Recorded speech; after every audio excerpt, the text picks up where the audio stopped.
రామాయణంలో శబరి వృత్తాంతం ధర్మపరంగా ఎలాంటి సందేశాన్ని అందిస్తుంది? శ్రీమద్ రామాయణంలో అరణ్యకాండలో కనబడేటువంటి కథ మనకి శబరి వృత్తాంతం కనబడుతుంది. పితృవాక్య పరిపాలన కోసం రామచంద్రమూర్తి అరణ్యవాసం చేస్తున్నాడు. అరణ్యవాసం చేస్తుంటే మోసం చేసి రావణాసురుడు అపహరించాడు. రామలక్ష్మణుల దగ్గర లేని సమయంలో సీతాపహరణ జరిగింది.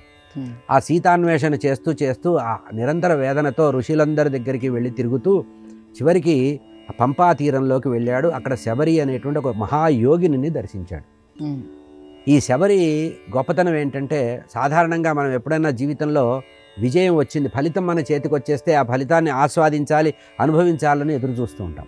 కానీ శబరి గొప్పతనం ఏంటంటే, గురువుల యొక్క సేవ చేసి దీర్ఘకాలం గురువుల్ని సేవించి వారు చేస్తున్నటువంటి సాధనకి ఉపకరిస్తూ వాళ్ళందరి దగ్గర సేవా భాగ్యాన్ని పొందింది.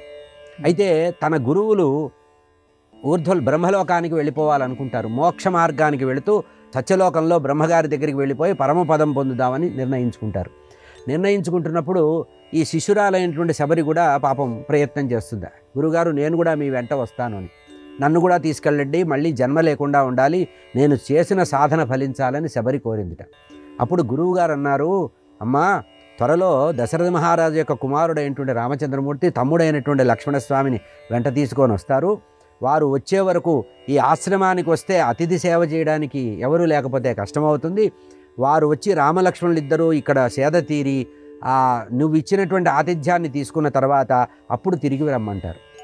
అంటే ఏమిటి?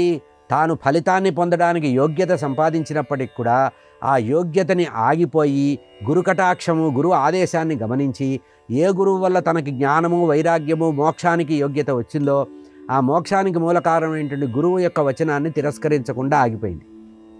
చాలా దీర్ఘ సంవత్సరాలు ఆగిపోయి రామచంద్రమూర్తి వస్తాడని ప్రతిరోజు రాముడి కోసం ఎదురు చూసేదిట. మర్యాదా పురుషోత్తముడైన రాముడిని చూసి తరించి అతని ఎదురుగా దేహత్యాగం చేయాలని నిర్ణయించుకుంది. అంటే తనకి ఫలితం చేతికి వచ్చినప్పటికి కూడా ఆ ఫలితాన్ని గురువుల యొక్క అనుగ్రహంతో గురువు ఆజ్ఞని నిర్వహించి గురువులకు తృప్తి కలిగించి గురువుల యొక్క విశ్వాసాన్ని పొందిన తర్వాతే ఆ ఫలితాన్ని పొందాలని ఎదురు చూసినటువంటి మహాజ్ఞాని, మహాతాపసి శబరి. ఇంకో విశేషం ఏంటంటే, ప్రతిరోజు అడవిలో వెళ్ళేదిట. వెళ్ళిపోయి ఏ చెట్టుకు బాగా మధురమైన ఫలం వచ్చిందో ఆ ఫలాన్ని చూసేదిట. ఆ చెట్టులో శాంపిల్గా ఒక పండు తినేదిట. తిండి బాగుందంటే ఆ పండు పారేసి ఆ తర్వాత సేకరించేదిట. మన లోకంలో ఏం చెప్తారు? ఎంగిలిపళ్ళు ఇచ్చింది అన్నారు. ఎంగిలిపళ్ళు కాదు, తాను ఆ పండు యొక్క నాణ్యతని పరిశీలించి ఆ చెట్టుకుండేటువంటి పళ్ళని సేకరించేదిట. ఇట్లా రాసులు తెచ్చి తన యొక్క ఆశ్రమంలో పోసి రామచంద్రమూర్తి కోసం నిరీక్షించేదిట. అంటే అనన్యమైనటువంటి భక్తి. రాముడు ఎవరో తెలియదు, ఆయన ఎట్లా ఉంటాడో తెలియదు, ఎటువంటి వాడో తెలియదు. కేవలం యొక్క గురువుల యొక్క మాట పట్టి, గురువుల యొక్క మాటను విశ్వసించి గురువే సర్వము, గురువే పరబ్రహ్మ అనేటువంటి విశ్వాసంతో గురువులు చెప్పినట్లుగా ఆ పరబ్రహ్మ అయినటువంటి రామచంద్రమూర్తి యొక్క దర్శన భాగ్యాన్ని పొందింది. తన గురువులు కూడా ఏ రామచంద్రమూర్తి యొక్క దర్శనం పొందలేకపోయారో ఆ నిరీక్షణ వల్ల పరమాత్మ యొక్క అనుగ్రహం పొందింది. అంటే ఫలితం పొందినప్పటికి కూడా పరమాత్మ యొక్క సాకార దర్శనం ఎప్పుడవుతుందంటే నిరీక్షణ ద్వారా పొందుతారు అనేటువంటి శరణాగతి శాస్త్రంలో శబరిని కూడా చాలా గొప్పగా చెప్తారు.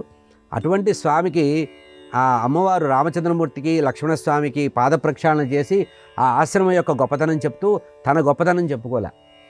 నీవెవరమ్మా అంటే మా గురువులు చాలా గొప్పవాళ్ళని గురువుల గురించి చెప్పింది. గురువుల గురించి చెప్పి ఆ గురువుల యొక్క సేవలో తరిస్తున్నాను అని రామచంద్రమూర్తికి ఉపచారం చేసి తాను దాచి తెచ్చి పెట్టినటువంటి బాగా మగ్గిపోయినటువంటి పళ్ళని ఆహారంగా ఇచ్చి ఉపచారం చేసి ఒక కోరిక కోరింది. స్వామి, నేను ఈ శరీరాన్ని అగ్నికి ఆహుతి చేస్తాను, జ్ఞాన వైరాగ్యాలతో జ్ఞానాగ్నిలో నేను శరీరాన్ని వదలదలుచుకున్నాను. మా గురువులు ఏ పవిత్రమైన మార్గానికి వెళ్ళారో ఆ లోకాలకి నేను వెళుతున్నాను.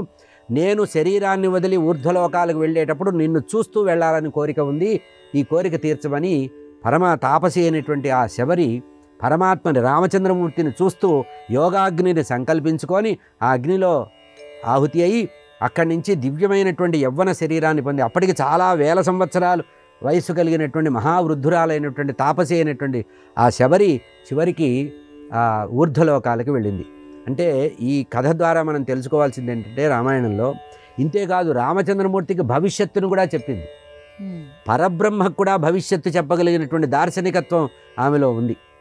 రామా ఇక్కడి నుంచి కొంచెం దూరం వెళితే ఋషిముఖ పర్వతం వస్తుంది, అక్కడ సుగ్రీవుడు అనే వానరరాజు ఉన్నాడు, ఆయన చాలా ఉత్తముడు, బుద్ధిమంతుడు, నీలాగే కష్టపడుతున్నాడు, నీలాగే భార్యని దూరంగా పోగొట్టుకున్నాడు, ఇద్దరూ సమమైనటువంటి సమస్యల్లో ఉన్నారు కనుక మీ ఇద్దరూ స్నేహం చేసి నీ కార్యాన్ని నువ్వు సఫలం చేసుకోమని చెప్పింది. అంటే ఏమిటి, ఒక తాపసిగా ఉండేటువంటి స్త్రీ అంత జ్ఞానాన్ని గురువుల యొక్క అనుగ్రహం పొందింది కనుక రామచంద్రమూర్తికి కూడా మార్గనిర్దేశం చేసినటువంటి అత్యంత పవిత్రమైనటువంటి మనస్తత్వం కలిగినటువంటి వ్యక్తి, ఒక ఆదర్శవంతమైనటువంటి మహాభక్తురాలు శబరి. ఈమెనే ఇప్పుడు మనం శబరిమలై అని వాడతాం చూసారా, ఆమె తిరిగినటువంటి ఆశ్రమ ప్రాంతమే ఈ శబరిమలై. మలై అంటే పర్వతం. ఆమె పేరు మీద ఈరోజు అయ్యప్ప మాలలు వేసుకొని మనం అయ్యప్ప దర్శనానికి వెళుతున్నారే, అది చరిత్రలో ఆమె పేరు మీద నిలబడినటువంటి మహాపుణ్యక్షేత్రం. ఎవరైతే గురువులను విశ్వసించి సేవిస్తారో, ఎవరైతే పరబ్రహ్మని సేవిస్తారో, పరబ్రహ్మకి సర్వము సమర్పిస్తారో వారు శబరిలాగా ఉత్తమమైనటువంటి జ్ఞానం పొందుతారు. ఆ శబరి మనందరికీ కూడా ఆదర్శమైనటువంటి జీవి.